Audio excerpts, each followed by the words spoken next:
정권 교체를 위한 싱크탱크 325회 방송을 시작하겠습니다. 자, 지금 제 앞에 세 분 나와 계십니다. 바로 옆에 이제 그 뭐랄까요, 다음 정부에 장관으로 가도 손색이 없는 우리 볼메 그린님 나와 있습니다. 다음 정부에선 모자르겠지만 지금 정부에서는 능력이 출중한 것 같습니다. 볼메 그린입니다. 자, 그리고 그 옆에 이상구 복지국가 소사이어티 운영위원장님 나와 계십니다. 예, 반갑습니다. 이상우입니다. 참 그 복지국가 소사이어티가 정책 개발하는 게 아니라 요즘 주장하는 게 정권 교체예요. 예, 빨리 그거 내리자. 오죽하면. 예, 더 망가지기 전에 그 교체가 정답인 것 같습니다. 그리고 복지국가 소사이어티 오랜만에 나오시네요. 먹거리 복지위원장 백혜숙 위원장님 나와 계십니다. 네, 반갑습니다.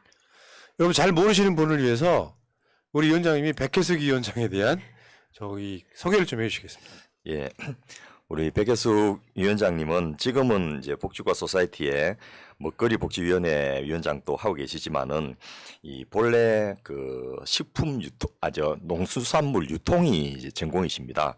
서울대를 졸업하고 주로 이제 여러분 그 서울시 농수산식품공사라고 하면 잘 모르실 건데 이 가락동 농수산물 시장이라고 하시면 아마 잘 아실 거예요. 그쪽에 계신 그쪽 그 서울시 농수산식품공사의 전문위원을 하시면서 우리나라의 농산물 유통 분야를 기억하기 위해서 오랫동안 노력해 오신 농업 전문가이십니다. 예. 그런데 이제 지난 21대 총선 때였죠. 그 민주당 비례대표로 17번으로 이제 지정을 받으셨는데 그때 위성정당들이 중간에 그 10석이 끼어들면서 이제 당선은 못 되셨지만은 이 농수산물 유통 분야에서는 이제 그 아주 우리나라에서 손꼽히는 전문가로서 이 분야를 위해서 계속 노력하고 계시고 지금 또 민주당의 농어민위원회 부위원장도 겸직을 하고 계십니다. 아하. 그래서 이 최근에 뭐 바로 어제입니다. 이 윤석열 대통령이 거부권 행사를 막기 위해서 항의 삭발도 하셨는데 그 6분 중에서 이제 국회의원 2분과 그 농업단체들 대표들하고 같이 하시는데 유일하게 홍일점으로서 삭발을 하셔서 평상시 굉장히 단아하고 이쁜 예. 모습이신데 오늘 약간 이제 전사적인 모습으로 나오셨습니다. 저기 그 삭발하신 분들 제가 소개를 해드릴게요. 예. 농림축산식품해양수산위원회 소속 신정훈 이원택 의원, 김상민 전북도당 농어민위 위원장, 쌀 전업농 나주시 소속 정병기 씨, 요주농민회 소속 전주영 씨, 그리고 지금 백혜숙 위원장이 삭발한 장면이고 유일하게 여성이다 이거죠. 저때 저 동영상 보니까 많이 우시더라고요. 왜 네. 이렇게 슬프셨어요?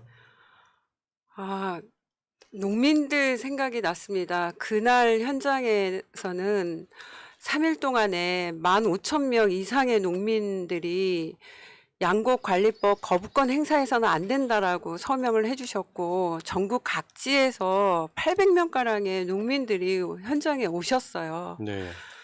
그런 농민들의 눈빛을 보면서 농민을 살려야 되겠다. 그리고 너무 서러웠어요. 왜 정말 기본 중에 기본인 우리 먹거리 식량 안보를 위해서 농사를 짓는 분들이 지금 한참 모내기 위해서 좀 뭐를 준비하고 있는 분들이 왜 여기까지 오셔야만 되나, 농민을 살리고 농촌을 살려야 되겠다라는 그런 생각 때문에 정말 서름이 솟구쳤습니다. 저 장면에 울컥해가지고 전 속으로 거부권 행사하면 윤석열 망하는 길인데 속으로 그런 생각을 했고요. 저는 더 거부권 행사했기 때문에 지금 민주당이 어떻게 할지는 모르겠어요. 이제 어쨌든 간에 그 얘기 이따가 따로 하시고 머리 깎기 전도 한번 보여드릴게요. 그래 비교가 되죠. 원래 머리가 짧으신 분이 아니라 예. 이런 식으로 머리가 기신 분. 근데 머리를 자르셔서 갖고 이제 당분간은 굉장히 불편하시게 돼. 원래 머리 저도 옛날에 뭐 상황 안 좋을 때요. 혼자 이발 서가지고 머리 한번 삭발한 적이 있는데 그렇게 눈물 나더라고요. 네. 좋은 일 때문에 삭발하는 게 아니잖아요. 또 특히 이제 뉴스에 나오실 때 삭발하면서도 이 구호를 계속 외치니까 그게 더 체연하게 가슴에 많이 와닿았습니다. 자, 백혜석 위원장께서 지금 저 유튜브 채널이 있어요. 푸르당 TV. 네. 말씀하셨듯이 제가 서울시 농산식품공사 전문위원 4년 동안 하면서 저는 농민들을 만나러 열심히 다녔습니다. 농민들께서 이런 말씀 하셨어요. 이렇게 유통의 문제가 굉장히 심각한데 직접 현장에 나와서 목소리를 들어주러 오는 사람이 없었다. 정말 이렇게까지 와서 목소리를 들어주니까 너무 고맙다라고 하셨고, 그걸 그대로 이어받아서 지금 현재 전국 다니면서 지난주에는 제주도까지 다녀왔습니다. 현장의 목소리 듣고 저희 푸르고 당당하다라는 의미의 푸르당을 통해서 계속 알리는 활동을 하고 있습니다. 푸르당은 농촌을 푸르게 농민을 당당하게라는 그런 의미가 있습니다. 난 또 장당하신 줄 알았어요. 푸르당 TV. 여러분 많은 구독 좀 부탁드리고요. 네. 실제로 이런 거 관련한 컨텐츠들이 되게 많이 준비를 해놓으셨더라고요. 가서 한번 보시기 바라겠고요.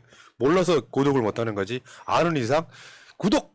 그래 힘이 되는 것 같고요. 네, 꼭 부탁드리도록 예. 하겠습니다. 구독, 좋아요, 또 곧 10,000명 될 수 있도록 예. 간절하게 부탁드리도록 이제 하겠습니다. 원래 이제 10,000명이 되면은 또 20,000명 됐으면 좋겠다. 이게 사람 심지긴 한데 이런 거는 이제 우리가 교양으로 한번 구독을 해 두시는 것이 좋을 것 같고요. 정 들을 게 없을 때 한번 가서 보시면 반하실 수도 있어요. 좀. 농업 먹거리 전문 유튜브 방송은 푸르당이 유일합니다. 예.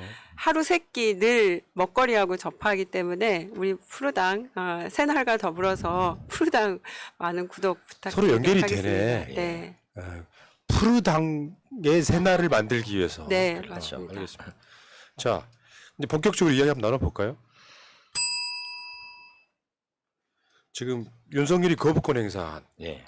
양곡관리법. 오전에 했습니다. 그 양곡관리법 내용을 다시 한번 왜 이걸 거부권 행사했는지 이해가 안 가죠 지금.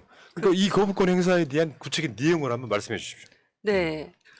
잘못 알려진 사실이 있는데요. 양곡관리법은 개정의 취지가 두 가지예요.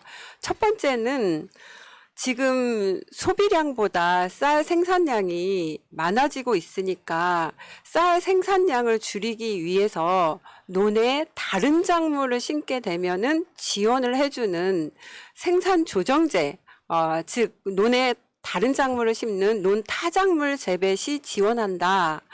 이런 부분을 통해서 구조적인 과잉을 막아보자가 핵심이에요. 그럼에도 불구하고 과잉이 됐을 경우 농민들이 파산하면 안 되잖아요. 그럴 경우는 정부가 나서서 시장에서 쌀을 격리한다. 이게 이제 두 번째 핵심 사항입니다.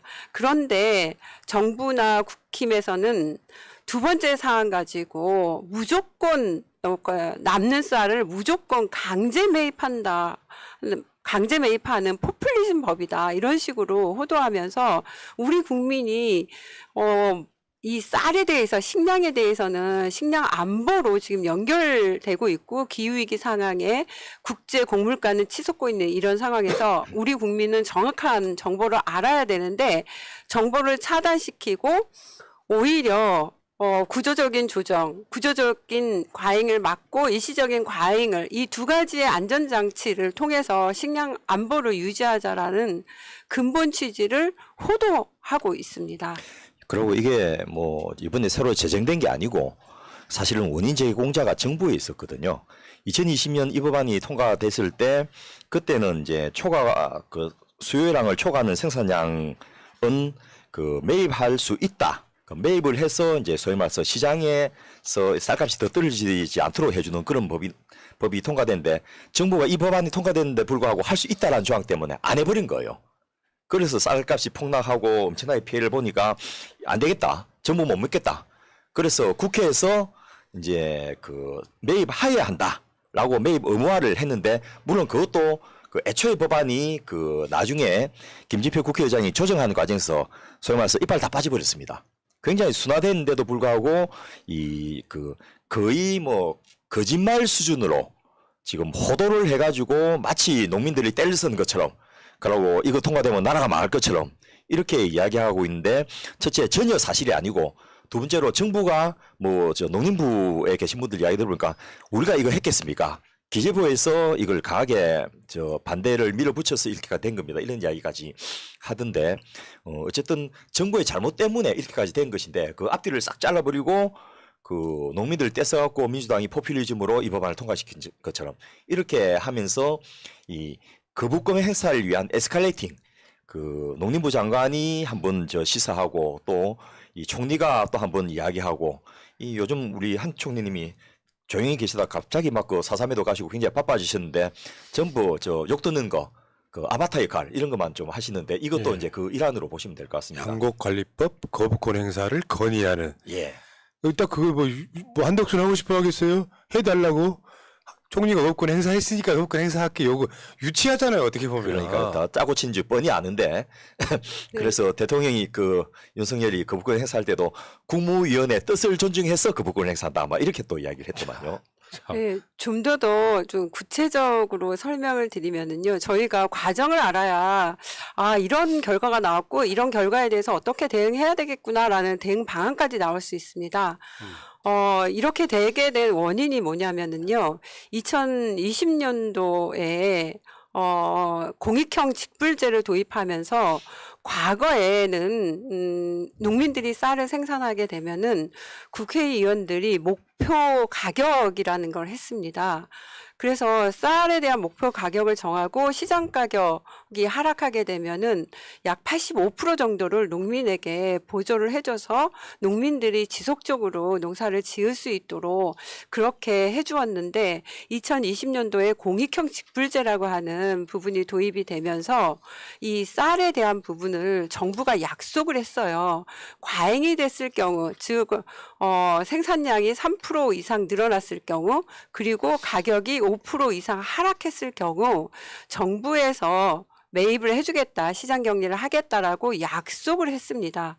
그리고 또 하나는 문재인 정부 때 정말 좋은 정책이 생산 조정제라는 정책이에요.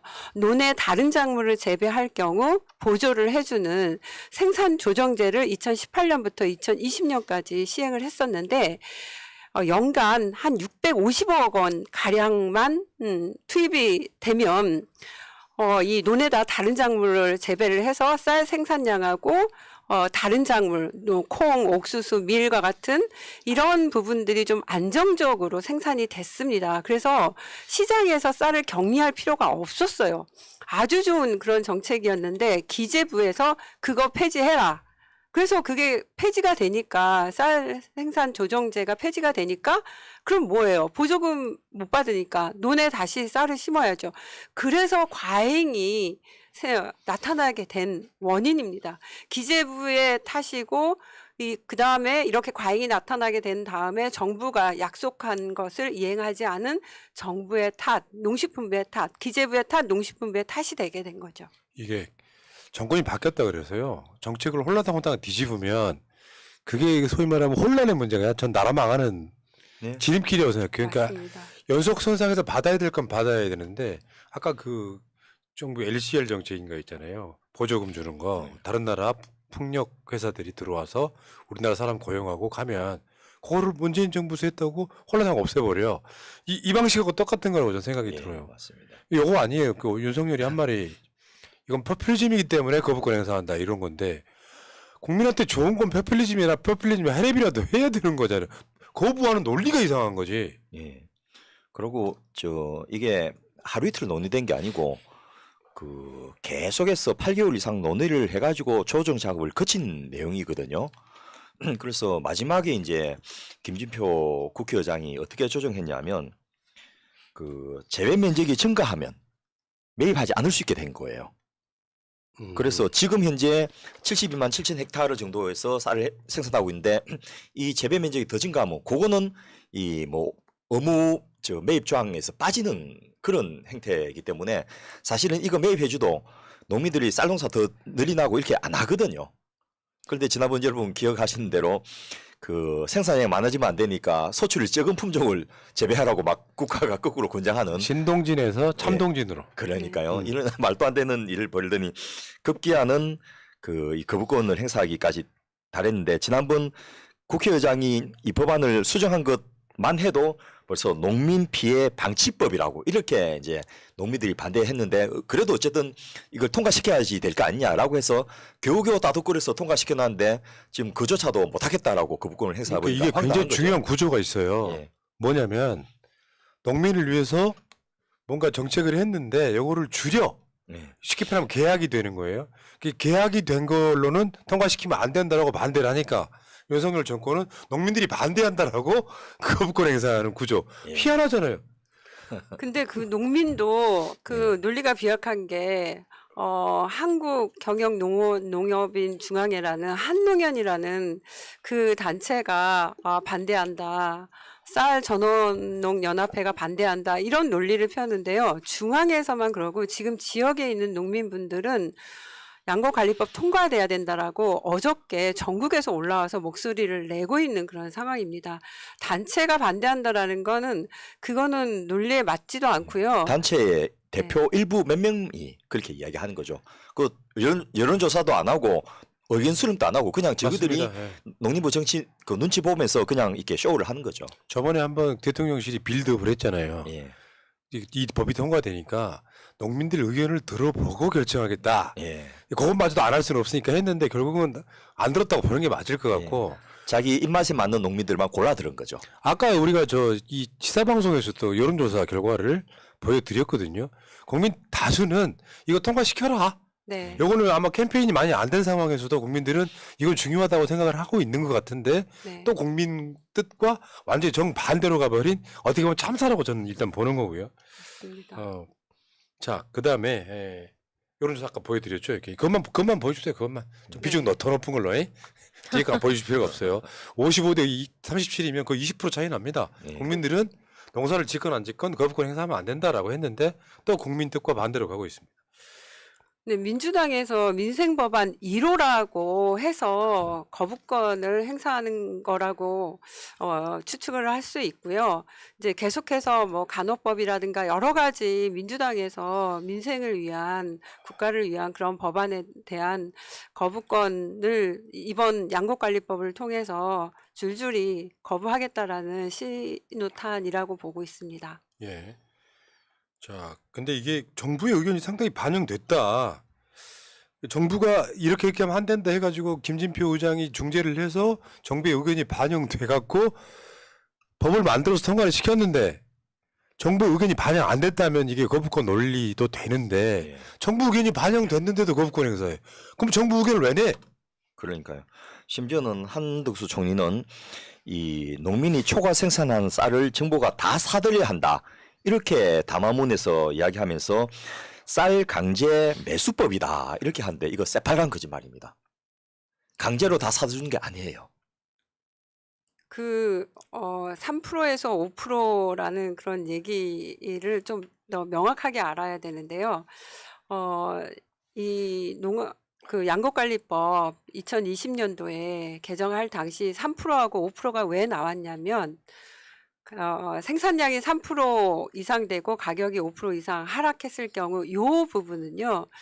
정부에서도 이 정도 수준이 되면은 농민들이 지속적으로 농사를 지을 수 있는 그런 퍼센테이지인 거고 예산도 어느 정도는 좀 절약을 할 수 있는 거고 사회적인 그런 불안도 예방할 수 있다라는 차원으로 그 당시 여야가 모두가 다 합의해서 3% 5%가 나온 내용입니다. 그런데 김진표 국회의장님께서 어찌됐든 국회에서 여야가 좀 합의를 한 다음에 대통령이 거부권을 행사하지 못하도록 노력을 한 내용입니다. 그래서 3%를 3에서 5%, 가격 5%를 5에서 8% 이렇게 고무줄 법안을 만들어서 농민분들은 누더기 법안이라고 이야기를 하고 있는 거죠. 그럼에도 불구하고 통과를 시켰는데 거부권을 행사한 윤석열 대통령을 오늘 이제 농민단체도 오늘 오후 1시에 규탄대회를 했고 우리 민주당에서도 국회의원분들이 11시 반에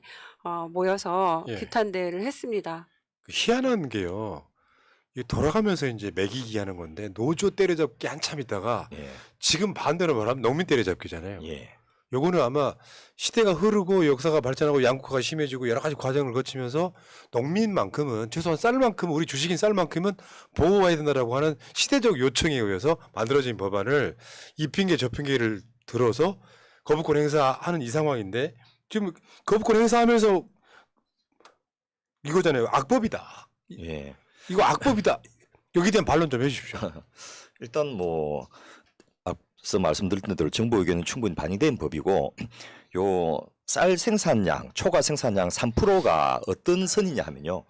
한국농촌경제연구원 같은 국제 연구기관에서 조사를 했더니 평상시 생산량보다 3%가 늘어가면 이게 시장에서 쌀값 폭락을 유도를 하는 거예요. 아, 그래서 그래 모두 다 보니까. 사준 게 아니고 시장 경리라는 게 이제 이 양국관리법의 핵심입니다.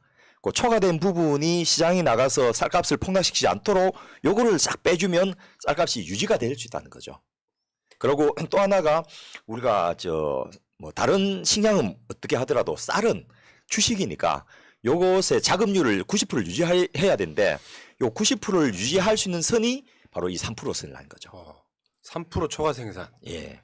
그리고 가격이 5% 이상 폭락을 하면 하락하면 네.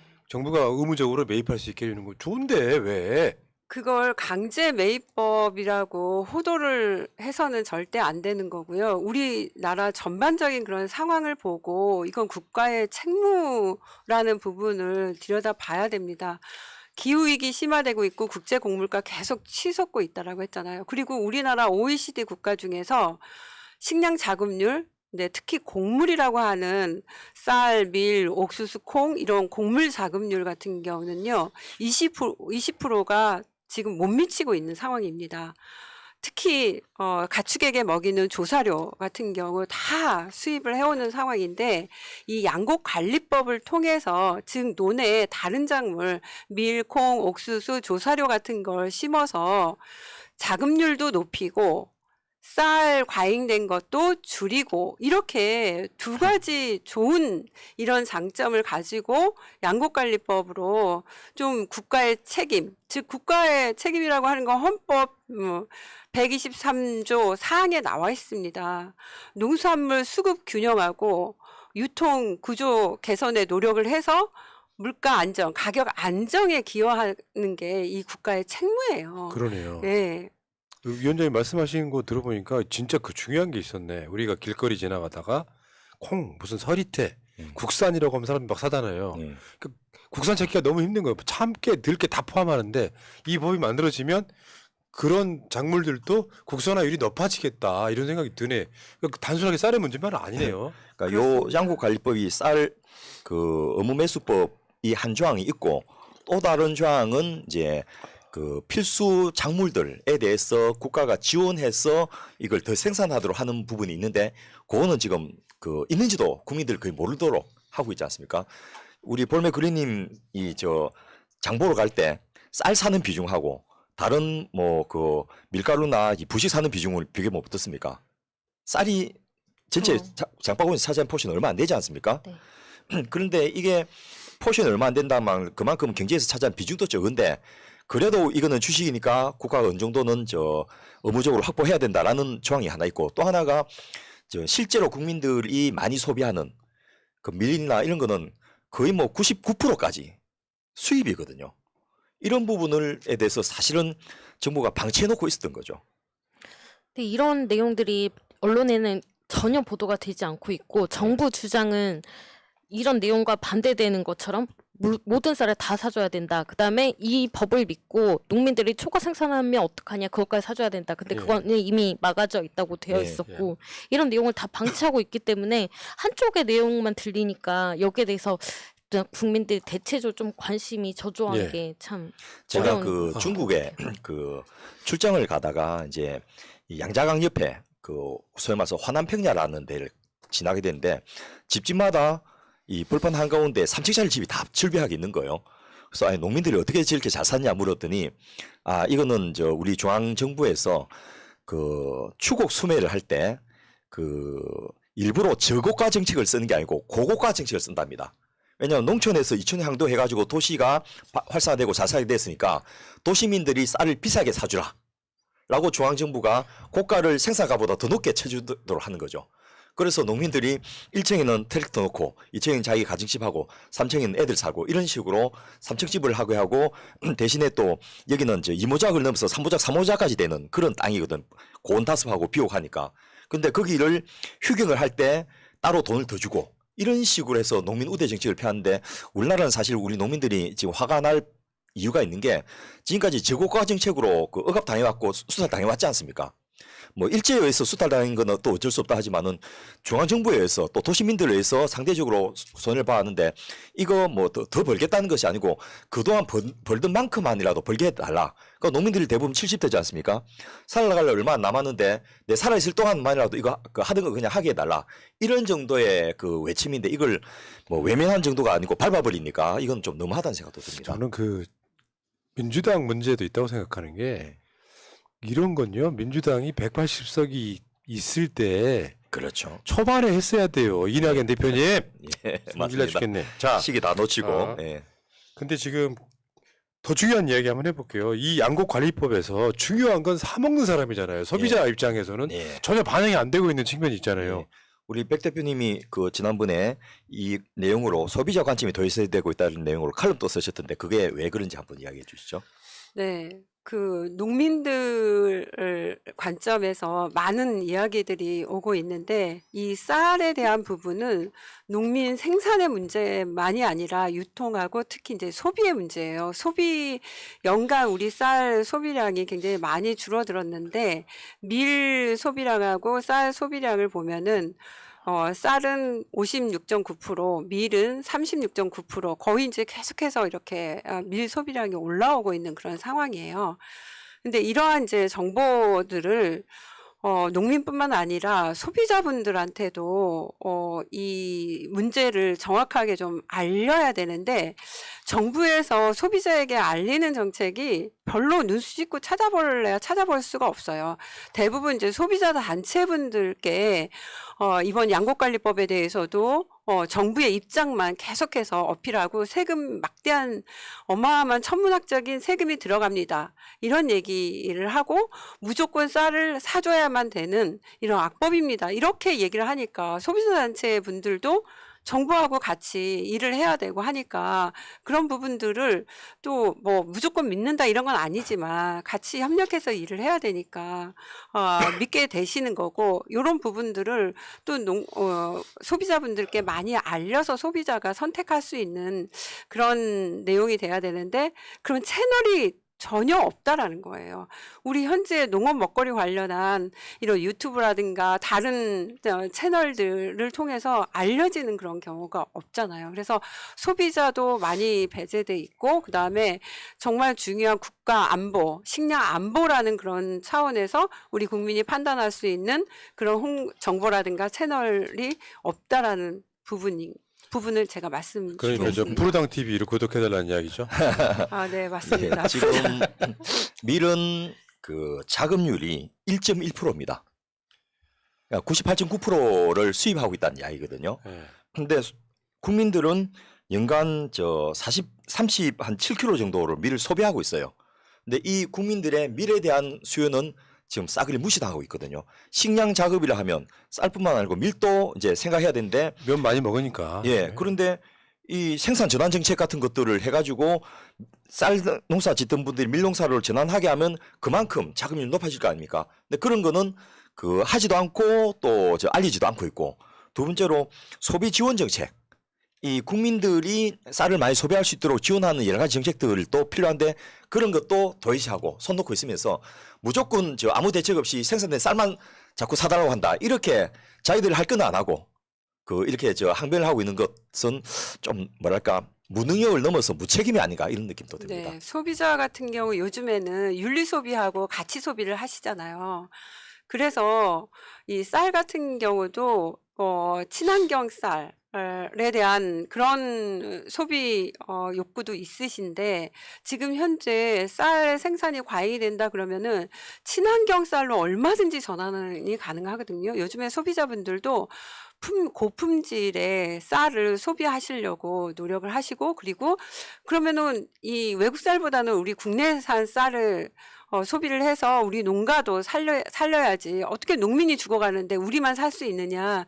이런 인식을 하고 있는 국민들이 굉장히 많이 늘어나고 있어요. 그래서 이 가치 소비, 윤리 소비하는 그런 소비자 관점에서 이 일반적인 쌀뿐만 아니라 이 친환경 쌀에 대한 그런 부분, 그리고 정부가 나서서 이렇게 과잉되는 부분을 좀 다른 형태로 좀 국민들에게 안심을 줄 수 있는 그런 형태의 다양한 정책들을 이야기를 하고 해야 되는데 예. 그런 정책은 전혀 이야기를 하지 않고 있습니다. 댓글창에 그 전 정호님이라고 40대 농부시래요. 근데 이분 이야기에 의하면은 1000평 쌀 농사 지으면 140만 원 번대요. 1000평. 이제 우리 시골로 가면은 1000평이면은 넌 5마지 기라 그래서 네. 200평짜리 5개 정도를 하면 140만 원 벌려고 이게 그 오늘 만들어서 내일 나오는 게 아니잖아요. 몇 달 농사를 짓잖아요. 140만 원 번다. 그러니까 사실 이거 적자지. 예.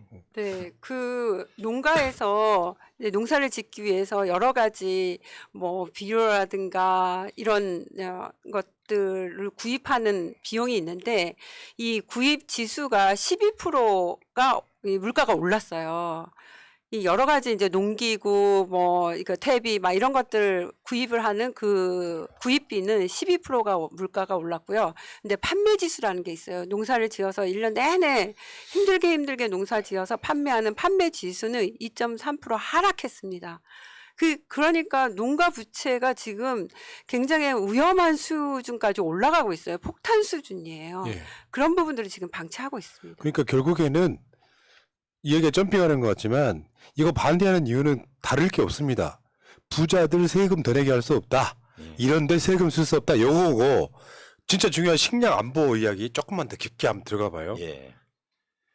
일단 뭐 이번 우크라이나 전쟁 때 우리가 톡톡히 경험했지 않습니까? 우크라이나에서 생산되는 밀을 반출을 좀 못하게 하니까 갑자기 식량들이 폭등했는데 그 다행히 이제 이게 좀 조기에 진압이 되고 항구가 그 마리우폴 항구가 개방되면서 좀 진정이 돼 있는데 이게 좀 더 지속된다든지 또 다른 곳에서 이게 벌어졌으면 저는 생각하면 아찔하거든요. 우리가 국방비를 그 엄청나게 쓰지 않습니까?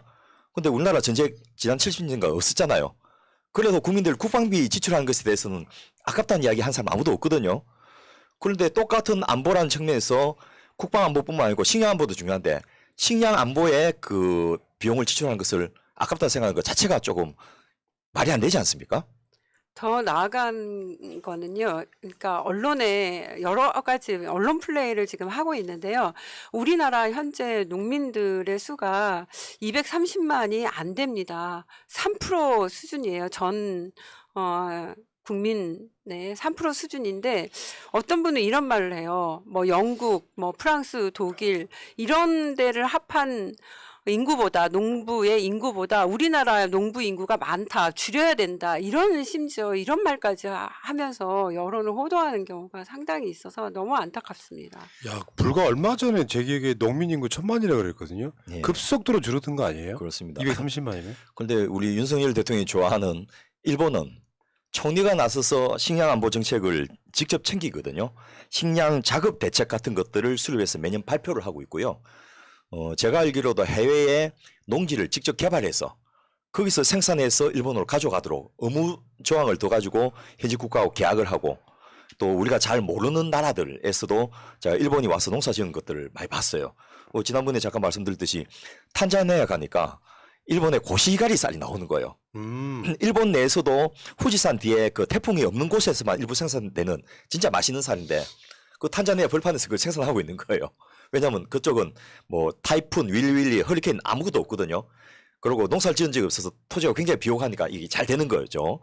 그런 걸 보면서 야 우리나라도 여기다가 그 좀 말까 숟가락에다 좀 얹어가지고 이 좀 해야 될 건데 이런 아쉬움이 드는데 해외 농지 개발이나 이런 것들은 저 정부가 손 놓은 지 오래입니다. 식량 안보의 핵심은 농사 지어줄 사람이 있어야 되는 거잖아요. 그리고 그 농민들이 사람인데 그 농민들은 농촌의 터전을 잡고 있잖아요. 그 농지가 또 유지돼야 되잖아요. 그러니까 농업이 무너지게 되면 그리고 농민 수가 줄어들면 농업 무너지죠. 농업이 무너지게 되면은 축산업이라든가 이런 부분도 무너질 수밖에 없어요. 그리고 우리의 식문화, 쌀은 쌀만의 문제가 아니라 쌀하고 관련돼 있는 우리의 김치 문화가 있잖아요. 배추, 무, 양파, 대파 이렇게 다 연결되어 있습니다. 그리고 우리나라 농민의 51%가 대부분 쌀 농사를 지으면서 다른 농사를 같이 짓고 있어요. 이게 우리의 식문화인데 이 식문화가 무너지게 되는 거죠. 농업, 농민, 농업, 농촌, 식문화 무너지면 뭐예요? 문화가 무너지면 정신이 무너지는 겁니다. 그래서 우리의 정신이 무너질 수 있는 그런 상황이에요. 그래서 윤석열 대통령이 뭐 친일 정권을 세운 것 같은데 결국에는 일본을 대신해서 대통령이 돼서 우리의 정신까지 말살시키려고 하는 거 아닌가라는 정말 불안감까지 드는 상황입니다. 뭐 돈가스 먹어. 근데 우리 백 위원장님 방금 굉장히 중요한 말씀하신데 쌀 농사 하나로 끝나는 게 아니고 여러분 가을철 되면 들판에 그 동글동글하게 하얗게 말아놓은 거 보이죠? 마시멜로 같이 보이는 거 기차를 타고 가다 보면 그게 이제 그 벼를 추수하고 이 밀집을 그 똘똘 말아갖고 거기다 발효시키는 엔실레이지를 해놓은 거거든요. 거름 만드는 거죠. 그거. 예, 그릇 만드는 거고 그게 저 축산 사료입니다. 거기다가 유산균 척척 뿌려가지고 해놓으면 안에서 발효를 하면서 굉장히 먹기 좋게 소화 잘 되게 만들어내거든요. 쌀농사 안 지면 그것도 못해요. 그러면 축산도 등달아서 영향을 받게 돼 있는 거죠. 맞습니다. 이런 도미노 현상들을 이해를 못하니까 이 농사 한 번도 지어본 적도 없고 옛날에는 그래도 뭐 그 농가 지원이라 해가지고 모내기도 하고 저 추수도 좀 도와주고 했는데 요즘 그런 것도 없어졌지 않습니까? 그러니까 그 애들은 쌀나무가 어떻게 생겼어요 이렇게 물을 정도거든요. 이런 상황에서 이 농업의 구조를 모르니까 이런 말도 안 되는 발상들이 나온 게 아닌가 싶고 무엇보다도 그 쌀은 특히 식량은 남아 돌아야 한다는 것이 기본 원칙입니다. 그렇죠. 부족하면 안 되지. 예. 아니 이런 건 있거든요. 이제 뭐 우리나라가 선진국 그러니까 전 세계 10위 안에 들어가는 선진국이에요. 그러면 쌀이 남으면 그걸로 썩히냐 뭐 이런 논리 만들지 말고 쌀이 남을 수도 있잖아요. 그러면 이거 진짜 못 사는 나라 왜 무슨 정평 같은 데만 가면은 외국에 뭐 돕고 그러니까 저 기아에 허덕인 사람 돕시다. 한국이 직접 원조할 수 있는데 그 원조가 한국이 굉장히 떨어지잖아요. 지금 그럼요. 선진국으로서. 예. 아 답답해 죽겠네. 윤석열 정부는 그 원조에 들어가는 예산 많이 들어간다고 그 예산도 깎는 정권입니다. 최근에 터키 지진 났을 때 이 남는 쌀을 원조하면 얼마나 좋습니까? 그런 부분도 이루어지지 못했던 부분들. 그래서 윤석열 정부는 이 예산을 정말 아까 말씀하신 대로 이 자본, 대기업, 돈 많은 사람들을 위한 그런 예산으로 상당히 많이 편성을 하고 우리 특히 이제 농업 예산 같은 경우는 갈수록 줄어들고 있습니다. 선진국 특히 이제 유럽이라든가 이런 식량 자급률이 100%가 넘어가는 이런 유럽 농업 선진국 같은 경우는요. 복지 정책이 굉장히 잘 돼 있잖아요. 분배 정책이 굉장히 잘 돼 있는 그런 나라입니다. 그래서 이 식량 안보, 농업을 잘 지키는 길이 결국에는 다음 단계로 이제 복지 국가로 나아가는 그런 기반이 되기도 합니다. 정상적인 대통령이라면요. 지금 야당이 이걸 주도하실 필요도 없는 거예요. 그렇죠. 자기들 의석이 적으니까 야당한테 와서 협조를 구해야지. 이건 빨리 통과시켜가지고 식량 안보 차원에서 농민들 그래도 농업이 망하는 건 없게끔 만들어 줍시다 하면 야당이 뭔지긴 저거고 통과시켜갖고 합의로 통과시키면 대통령이 제가 딱 해야 되는 상황인데 지들이 안 하니까 민주당이 이거를 통과시켜놓고 올라갔더니 이게 제2요구권이라는 거잖아요. 거부권이 정확히 말하면. 예. 야야 요거 다시 의결해. 그러니까 사실상 거부권인데 그럼 뭐 궁금한 게 민주당은 이거를 이게 3분의 2가 이제 돼야 되잖아요. 제2를 하려면 그럼 민주당이 재석 의원 수의 과반 이상이 출석하고 예. 출석 의원 수 중에서 그 3분의 2가 다시 찬성을 해야 됩니다. 그럼 민주당 한번 해볼 만한데 왜냐면 아닙니다. 이 저 옛날에 버스로 국회의원을 끌다가 어디 가다 버리거나 이렇게 하기 전에는 야. 국민의힘이 100석이 넘지 아니 않습니다. 그 이야기 하려고 그러는 예. 거예요. 국민의힘도 경북이나 경남 쪽에 가면은 농업 쪽에 관련돼 있는 국회의원이 많잖아요. 네, 맞습니다. 그 사람들을 적절히 잘 이용해가지고 국민의힘 쪽 사람들이 뭐 예를 들면 뭐 기권하거나 이런 쪽으로 분위기를 유도해서 통과시킬 수도 있지 않을까라고 네. 조심스럽게. 양곡관리법이 1950년 이후부터 지금까지 18번 개정이 있었는데 여야가 이렇게 첨예하게 대립하고 거부권 운운하는 지경까지 온 적이 단 한 번도 없어요. 이거는 이제 국가의 기본이기 때문에 그렇게 해왔는데 지금 이렇게 된 이상은요. 사실 이제 제2가 다시 국회로 공은 넘어왔으니까 어떻게든 합의를 해서 제의를 해야 되는데 다시 재의결을 해야 되는데 제가 바라는 거는 정말 말씀하신 대로 국힘 의원님들, 지역에 있는 의원님들, 농민들의 대다수가 양곡관리법 지금 계속해서 공포를 하라라고 어저께도 삭발 시위에 동참을 하셨고 했기 때문에 국민의힘 의원님들께 정말 기대를 해봅니다. 다시 투표가 이뤄질 경우 좀 참여를 하셔서 찬성을 좀 해주시면 정말 정말 감사하겠습니다. 그러니까 공개적으로 물어야 돼요. 이제 국민의힘은 1대1로 뭐뭐뭐 의원 어떻게 생각하냐는 식으로 계속 물어가지고 지금 민주당 의원 지분이 한 175석 이상 나오잖아요. 예. 25명만 찬성해주면 통과시킬 수도 있는데. 맞습니다. 지금 그 이번 주말부터 이제 국회에서 끝장 토론, 선거법 개정을 위한 끝장 토론이 되는데 그 의제 중에 하나가 선관위에서 그 지역별로 의석수 편차가 2대1을 넘지 않아야 된다라는 헌법재판소 판정이 있었지 않습니까? 그래서 선거구를 유권자를 조사해 봤더니 호남 쪽에서 6석, 영남 쪽에서 4석을 줄여야 되는 거예요. 그리고 경기도에서는 12석이 늘어나게 됩니다. 그런데 국회의원들이 겔맨더링 해갖고 적당하게 선거구제 다시 바꿔가지고 최대한 적게 줄이면서 이걸 통치려고 지금 하고 있거든요. 그런데 이런 상황에서 지금 줄어든 데가 대부분 농촌 지역구입니다. 그래서 이런 식이면 자기들이 줄어들 합계 10석 이 부분을 살려놓을 이유가 없어지는 거죠. 그래서 그런 부분을 적극적으로 좀 홍보하면서 푸나님 말씀하신 대로 당신은 이것에 대해서 어떻게 표결할 것이냐 묻고 또 이 압박을 계속해서 가하고 이런 식으로 하는 것도 하나의 방법이 될 것 같습니다. 그러니까 저는 이제 이게 대통령이 거부권을 행사했다, 박근혜 이후에 뭐 몇 년 만에 했다, 요 얘기가 되면 예. 그때서 많은 국민들이 관심 가질 수밖에 없어요. 양곡관리법에 관심 많은 국민들 별로 없어요. 예. 우리 같은 방송이나 이야기를 하고 있는 거지. 예. 그 과정에서 조금 더 알려내면 이미 여론조사도 양곡관리법 거부권 행사하면 안 된다라는 여론이 압도적이지 않습니까? 예. 그러니까 우리 항상 그 이야기를 해왔어요. 거부권 행사하세요. 우리는 좋은 일이라고. 예. 정치적으로는 좋은 일이고 맞습니다. 농민들한테는 나쁜 일이겠지만 저는 이게 윤석열을 망하는 길이라고 일단 보는 건데. 아무리 보수 정권이라서 뭐 있는 사람들 가진 사람들한테 도움을 준다 하더라도 벌써 올해 지금 이제 겨우 4월 넘어왔는데 세수 결선이 15조가 났다 하거든요. 그거 다 부자 감사 해줘갖고 생긴 부분이지 않습니까? 그런데 뭐 그런 거를 자기 정권의 속성에 걸타면 어쩔 수 없는데 그래도 양곡관리법 같은 거는 국가의 근본인데 근본은 해치지 말아야 될 것인데 이거 벼룩 잡으려다가 초가상가 세운다는 식으로 이렇게 흐트러 놓으면 앞으로 수습을 어떻게 할 것인지 예. 참 난감합니다. 자, 근데 문제는 식량 안보 차원에서 이걸 그대로 방치하면 결국 만약 윤석열 거부권으로 끝나버리잖아요. 예. 그러면 농사 짓는 사람들도 줄 거고 예. 면적도 줄 거고 그러면 그 농지를 이제 형질 변경해가지고 건물 짓고 뭐 이렇게 바뀐단 말이에요. 지금 재배 면적이 지금 계속 줄고 있다면서요. 네, 2008년도에 비해서 최근에 20만 헥타르가 줄어들었습니다. 계속해서 줄어들고 있어요. 1헥타르가 3,000평가량이니까 어마어마한 면적이 줄어들고 있는 그런 상황입니다.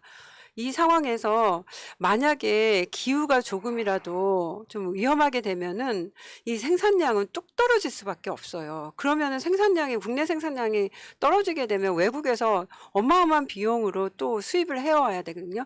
지금 국제 곡물가가 뛰었기 때문에 우리나라 그 수입 예산, 다른 외국에서 쌀 사오는 수입 예산 보면은요, 작년 대비 굉장히 많은 2배 가량의 예산으로 책정돼 있습니다. 그런 정보는 하나도 안 알려주는 거예요, 현재요. 그래서 이 식량 안보 차원에서 이야기를 한다라고 하면은 정말 그 농민들이 참여를 해야 돼요. 농민들이 주인이시잖아요. 실제 농사를 짓고 있는. 그래서 우리나라 국가 식량 안보 플랜을 이제는 다시 좀 짜야 되는 거고 농민들이 참여하고 소비자가 반드시 또 참여해야 돼요. 늘 농민과 소비자를 갈라치기 해왔습니다. 이 정부는요. 농민하고 농민을 갈라치기 하고 고령 농민하고 청년 농민을 갈라치기 하고 농사 짓는 분하고 수산업, 축산업 하시는 분들을 갈라치기 하고 이런 갈라치기 하는 이 정부의 맛 대응해서 이번에는 사회적인 합의기구 농민과 시민이 모두 참여하는 우리나라 국가 식량 플랜을 새로 이번 양곡관리법 그러니까요. 거부를 통해서 꼭 추진해야 된다라고 생각합니다. 저는 이게 윤석열이 자살골 넣은 거라고 생각해요. 큰 틀에서 보면 윤석열한테 결코 이로울 리가 없는 건데 이게 잘 생각해 보세요. 지금 방송을 듣거나 보고 계시는 우리 국민 여러분, 최근에 여러분들 마트 같은 데 갔을 때요. 이게 한국산이냐 아니냐를 꼼꼼하게 따지잖아요. 그래서 솔직히 중국을 폄하하는 건 아니지만 중국산 뭐 어떤 그 농산물들이 있어요. 그 농산물인 경우는 안 사는 경우가 허다하잖아요.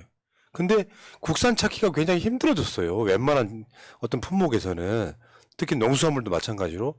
한국산이라고 하면 사람들 사잖아, 믿고 사잖아요. 그만큼 우리나라의 브랜드가 그만큼 높아진 거야. 근데 지금 여기 이런 측면도 있거든요. 요거를 농민이나 뭐 어민들을 정부가 지원해가지고 제품의 질이 높아지면 사실 내가 낸 세금으로 싼 가격에 질 좋은 농산물, 수산물을 먹을 수가 있는 거예요. 근데 이 상황이 이렇게 되기 시작하면은 이제 한국산 찾기는 힘들어지면서 뭐 뭔가 좀 믿음직스럽진 않지만 다른 나라 특히 중국산 같은 거를 울며 겨자 먹기로 먹어야 되는 상황이 온다라고 하면 이것은 내 문제지 농민들의 문제가 아닙니다. 맞습니다. 지금 프랜카드 붙인 것들을 거리에서 보면요.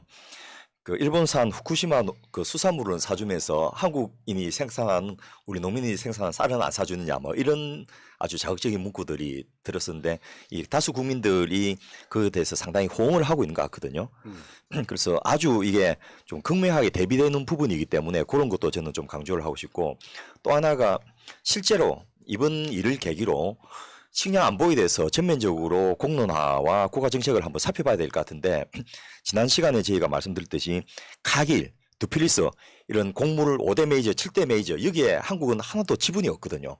근데 일본은 여기다가 자기들의 종합 상사도 직접 곡물 수입을 담당하고 있지만은 여기다가 투자를 해가지고 안정적인 곡물 수급을 확보를 하고 있거든요. 그래서 우리도 이제는 좀 이게 어차피 이건 숨길 수 없는 사안이고 감춰지지가 않습니다. 그러니까 위협은 점점 커지고 있는 상황에서 우리가 지금 원유가 가격이 올라가 버린가 이렇게 경제가 어려지고 무역 적자가 심화되던데 쌀이 그렇게 되면 단순히 무역 적자의 문제가 아니고 국민의 생명이 위험해지는 상황이 되지 않습니까? 적어도 대통령을 하는 분이라면 식량안보 어떻게 할 것인가에 대해서 답을 내놓도록 요구를 해야 될 것 같습니다. 네, 윤석열 대통령이 그렇게 좋아하는 일본 같은 경우도요. 자급률을 높이기 위해서 논에 예를 들어서 밀이라든가 콩을 심으면요. 우리나라 같은 경우는 뭐 헥타르당 뭐 50만 원 뭐 이렇게 준다 그러면 거기는 350엔을 줘요. 약 340만 원 가량을 줘요. 우리는 50만 원 주는데 일본은 340만 원 줘가지고 이걸 보호 육성하는 거예요. 자급률을 높이기 위해서. 그런 거는 안 배우고 오므라이스 먹고 희랑닥거리면서 다 퍼주고 오고 이게 우리나라 대통령 아니라고 네. 봅니다. 그러니까 국가의 100년 대계를 위한 아무것도 하지 않습니다. 지금 현재 기득권 부자들이 해먹기 좋은 구조만 만들어가고 있어요. 그렇잖아요. 아까 이 전방송 일부에서도 똑같은 얘기가 나온 거였거든요. 예. 서민들의 삶은 엄청 팍팍해지는데 초부자 감세해가지고 세수가 부족해지니까 결국엔 이거 쌀 사줄 돈 없다는 거잖아요. 우리가. 예. 근데 부자들은 이미 15조 원가량을 세금을 혜택을 받은 거예요. 예. 올해만 지금 만약에 요 양곡관리법대로 수매를 하게 되면 대략 재원이 얼마 정도 필요합니까? 1조 정도 들어갑니다. 1조요? 예. 어처구니 없네. 진짜 화나 죽겠네. 아니 정말. 그거 잘못된 정보입니다. 아, 그것도 그래요? 잘못된 네, 겁니까? 그것도 잘못된 정보가 뭐냐면요. 한국농촌경제연구원에서 데이터를 산정을 했는데요. 그쪽에서 연구한 내용들은 생산 조정제가 없는 상황이에요. 제가 아까 생산 조정제라고 하는 거는 문재인 정부 시절에 3년 동안 약 연간 650억 가량만 투여를 해서 논에다가 다른 작물을 심는 그런 생산 조정제를 했었어요. 그때는 시장 격리를 전혀 할 필요가 없었어요. 예산이 전혀 들어가지 않았어요. 이번 양곡관리법의 핵심이 바로 그거예요. 소비량에 맞게 논에 쌀이 아닌 다른 작물을 심었을 경우 지원을 해주는 거고, 그럼에도 불구하고 쌀이 과잉이 됐을 경우는 수매를 하자. 이 수매를 하는 건 어쩔 수 없잖아요. 국가 안보를 위해서, 식량 안보를 위해서. 그거는 사회적 비용이에요, 그거는. 근데 1조 원이 들어간다, 1조 4천억 들어간다라고 정확하게 얘기하더라고요. 전혀 아닙니다. 그리고 면적도 점점점 늘어나는 게 아니에요. 줄어들고 있어요. 근데 거기 농촌경제연구원에서는 계속 생산량이 늘어난다라는 걸 가정하에서 산출한 겁니다. 그럼 이런 가짜 뉴스. 네. 1조가 안 들어간다, 채. 그럼요. 야, 대통령실 이전에만 1조 1천억 원 들어간다고 조사했는데. 예. 그러니까 이 과잉 생산이 안 되도록 그 부분만큼을 이 생산 조정제를 통해서 다른 걸 재배할 수 있도록 지원해 줘버리면 아예 수매를 해야 될 그 분량이 줄어든다는 이야기죠. 그러네요. 무슨 말씀인지 알겠어요. 이제 예. 이해됐고요. 참. 윤석열 씨, 거부권 행사 잘하셨어요. 잘하셨다고. 결국에는 더 크게 가야 되는데 지금 예. 민주당이 어떻게 대처할지는 한번 지켜봐야 할 것 같고요. 자, 정권 교체를 위한 싱크탱크. 정책 싱크탱크에서 주장하는 게 최근에는 정권 교체밖에 없다. 예. 이거 굉장히 심각한 현상이다. 예. 이렇게 말씀드리고, 백혜수 위원장님, 지금 삭발까지 하실 정도면 굉장히 심각한 거니까 우리 시청자분들한테 마지막 부탁의 말씀, 하고 싶은 말씀 해주시기 바라겠습니다. 네. 마지막으로 부탁드리고 싶은 말씀은, 우리 농업은 기본 중에 기본입니다. 저희 늘 새끼 먹잖아요. 농업이 무너지면 농촌이 무너집니다. 농촌은 우리가 돌아가야 할 고향이에요. 농촌이 무너지면은 우리 국가 균형 발전에도 심각한 타격이 옵니다. 농촌이 무너지면은 우리의 식문화도 무너지고 우리의 정신도 무너질 수 있습니다. 우리가 정신 바짝 차려야 될 시기고, 다시 과거로 회귀하지 않고 미래로 나아가기 위해서는 기본 중에 기본인 민생법안 1호인 이 양곡관리법이 다시 농민과 함께, 우리 국민과 함께 새롭게 정립될 수 있도록 정말 끈을 놓지 마시고 많은 관심 부탁드리도록 하겠습니다. 예. 그리고 푸르고 당당하게 농촌을 푸르고 농민을 당당하게 구독, 좋아요 부탁드리도록 하겠습니다. 간절합니다. 이 심각한 상황에서 구독, 좋아요는 필수예요. 요즘 시대가 바뀌었어. 자, 푸르당 TV 구독 좀 부탁드리고요. 자, 그리고 지금 정봉주 TV 가실 시간이에요. 링크 또 한번 걸어놨으니까 채팅창 상단에서 링크 타고 가시고 새날에서 왔어요 해주시기 바라겠습니다. 자, 오늘 또 식량 안보를 위해서 열심히 뛰고 계시는 백혜석 위원장님과 함께한 정권 교체를 위한 싱크탱크 325회 방송 마치겠습니다. 고맙습니다. 감사합니다. 민주주의 평화 통일 다 죽어간다. 이대로는 놔둘 수 없다. 자, 다시 한번 해보는 거야. 자, 다시 한번 싸우는 거야. 자, 손 맞잡고 어깨를 걸고 우리 함께 이기는 거야. 자, 다시 한번 해보는 거야. 자, 다시 한번 싸우는 거야. 자, 손 맞잡고 어깨를 걸고 우리 함께 이기는 거야. 자, 다시 한번 해보는 거야. 자, 다시 한번 싸우는 거야. 자, 손 맞잡고 어깨를 걸고 우리 함께 이기는 거야. 자, 다시 한번 해보는 거야. 자, 다시 한번 싸우는 거야. 자, 손 맞잡고